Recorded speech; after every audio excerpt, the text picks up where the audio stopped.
Hi, Robyn here with part 3 of hitting the left to right putt, the putt which we all seem to find so difficult. In part 1 I talked a little bit about a common setup mistake I see. In part 2 I talked about how you use your eyes and how you look at the target. And in this last part I'm going to talk about a common green reading mistake I see. Yes, this will affect your ability to read the putt on a left to right putt, but you can apply this rule to really every putt you've got.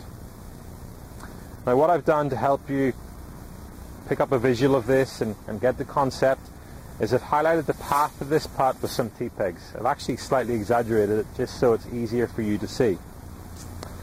But the common mistake we see time after time is players will look at the apex of the putt, the highest part of the putt, align at the apex thinking the ball will start breaking from the apex. But you can see if I was to draw a straight line between the ball and the apex, and if I was to aim there, the ball will actually be starting on the low side of this curve. So by the time the ball reaches the apex, it'll already be on the low side. And that's why you'll underread the putt and you'll miss it on the low side of the hole cup.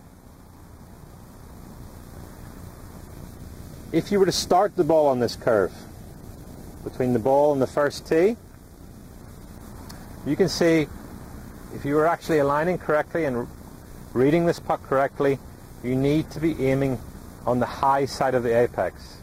How much will depend on the severity of the slope. But it's a huge green reading mistake to think you need to aim at the apex and the ball will break from there. Your alignment always needs to be on the high side of the apex. And I think if you can understand this rule, you'll miss less balls on the low side of the hole cup. And as I've said before, if you can have the ball coming in on the high side of the cup, there's a much greater chance the ball's going to drop in. So next time you're reading the putt, going through your green reading process, don't choose your apex as the starting point. Your starting point must be on the high side of the apex.